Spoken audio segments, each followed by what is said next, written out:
Hello everyone, Prime here, and I hope you've had a great day. Today we're going to be talking about some of the scariest or just the worst hexes/curses from voodoo mythology, or voodooism I suppose, that have ever happened or that could possibly happen to you. Now, this video might be a bit on the dark side, a lot less jolly than some of my usual content, so if you're not into things that seem a bit eerie or just not very nice to hear about, perhaps skip this video. That was a poorly said disclaimer, but let's get into this.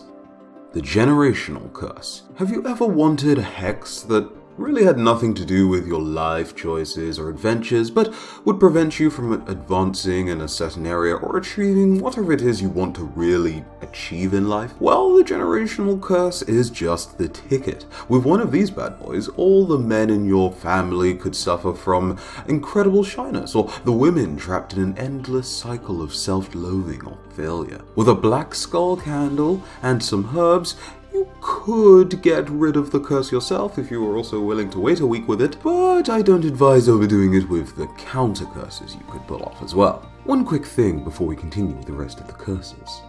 Some of these curses might not exactly be real. I might have made up a couple and just thrown them into the video. Can you tell which ones are made up and which ones aren't? All will be revealed at the end of the video.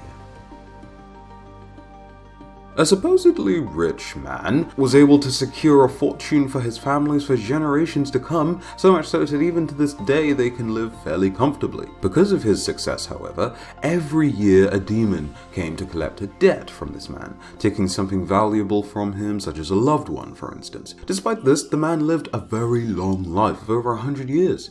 Perhaps thanks to his devilish associate. The devil still torments his wealthy family, apparently, though the man may appear to scare off some unwanted figures here and there. The Madden curse. In 1998, Garrison Hurst broke his ankle during the NFC Championship game. The eerie thing is that Hurst would be the first player in a group of 17 to have a bad season after recently having their fame shot posted on a Madden game cover, i.e., their face with the body, the player who's on the game cover, essentially. Whilst it hasn't been proven that his curse is linked to voodoo, or that it even exists in the first place, if nothing else, it's a pretty scary coincidence, but considering the fact that EA has some sort of link to all of this controversy, I suppose I could call it a controversy, right? Just seems a bit awfully fitting considering the fact that they were voted worst company in America a few times. I'm not sure how many times, but they have received that title. Just saying. A variation of the generational curse, perhaps? Gillian Brown. The town Fernier, Louisiana, was home to a respected medical practitioner.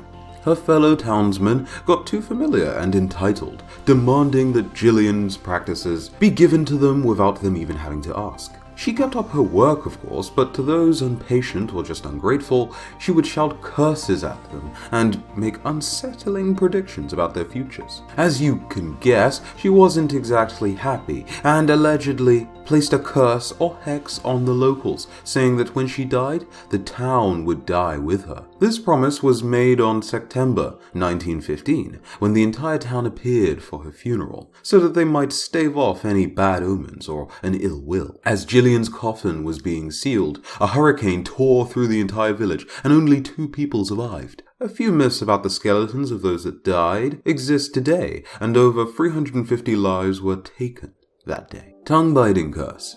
This tricky hex prevents people from speaking for a certain period of time. As you can imagine, this could be pretty sucky, right? And for those of you thinking that it's probably not too bad, imagine having this curse the day before your wedding, or during your entire military service, or perhaps as a news reporter about to deliver the news. Yeah, that can be pretty career-ruining, life-ruining, and just overall nasty, can't it? Jelly.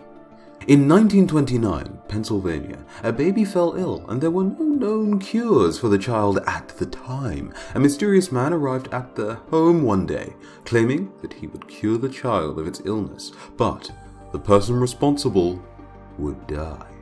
The family didn't want to put their faith in this stranger, but in their desperation they had no choice and let him work for the night. He did so, but he did work all through the night, chanting and praying, and come morning, the baby was healthy. Before the man left after receiving his thanks from the family, he announced that someone else in the family had left. After the family spread the good news and returned home, they found a body hanging, none other than the child's stepsister. It was thought that as the stepsister was an only child, she became jealous because the baby received a lot of attention, and thanks to this, she decided to curse her sibling, Clarissa. In the 7th grade, Anna met a new student, Sarah, and all the boys gave her all the attention. She was pretty and had a pure voice. Sarah and Anna became best friends very quickly.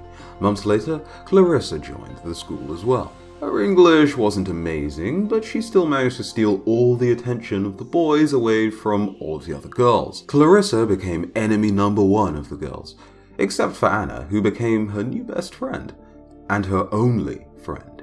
Anna was chilling alone, and once she was finished eating or doing whatever it was that she was doing, went to find everyone. But she ended up walking in on a beatdown, Clarissa's to be exact. Clarissa was screaming and crying once the other girls just let her have it. Anna called the teacher, but after that incident, Clarissa ignored everyone. The night of the school dance, Clarissa was the only person missing, until at some point she burst through the gym doors and sprinkled dust on everyone there, save for Anna and another girl. Clarissa then decided to kill the mood for a bit with a strange sentence and then left, but everyone laughed at her and then continued the fun. Weeks after this dance, a certain number of students started to stop appearing at the school. Anna was worried about her friend Sarah and decided to visit her old friend at her home. When she saw her old friend, though, she screamed at the withering child with no fingers or a face, and who was practically a skeleton at that point. Sarah was pronounced dead not long after that, but Clarissa started coming to school again with a voice just as pure, perhaps even more so, as Sarah's was. The spell lasts about 3 days and ends after that time, with the victim made just as healthy as they were prior to its being casted. Part of putting this hex on someone involves wishing upon them 3 nights of pain, sores, and unpleasantness, but at least they get some sleep at the end of it. Even though you do have to imagine some other things, such as wax being burnt into them perhaps, and, other unpleasant things, but if you hate the person enough, I suppose you'd be thinking about that anyway, no? Maybe? I don't know. But there's nothing the target can do about the hex once it's been placed onto them, and whilst they're experiencing it, they cannot free themselves. I'm not sure if you can free them either. I was going to make a joke about this being the birthday present, but I'm just not going to now. The Grisly Finale. I'm going to give a second disclaimer here and say that you should probably skip this if you're not into gory stuff, because this story is fairly gory. Okay, cool. Going back to older times, in 1910, a cult offering tributes to the lower Damballa usually offered animal sacrifices if somebody became unlucky. However, one of the cult members kidnapped a young niece of theirs after their mother had been, let's say, distracted. The mother was then called upon by a renowned priestess and felt honored to allow her child to be taken.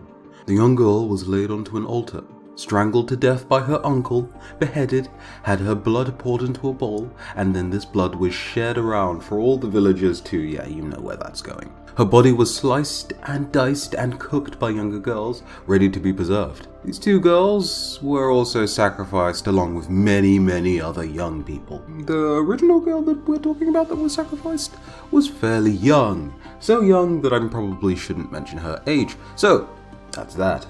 So, those were pretty much the scariest hexes that I managed to find involving voodoo. Do you know any scarier hexes? And is this style of video a bit not too fitting for the channel? Let me know your thoughts in the comment section below. Go ahead and leave a like and of course subscribe if you enjoyed the video. Now yes, before I forget, about those stories or curses that may have been fake or made up by moi. I technically didn't make up anything, but see, the thing is, because I found pretty much all of these curses and all of these stories online, and some of them I found on a bunch of different websites. I'm not sure which ones were just made up stories just to be told just for entertainment reasons or whatever other reasons, and which ones were genuine stories. So I suppose it would be a surprise for both of us, but either way, as far as I know, they're all true. unless you know that all of them are not true. And until the next one, have a very good day. I have been Proud, and I'll see you guys in the next one. Bye-bye.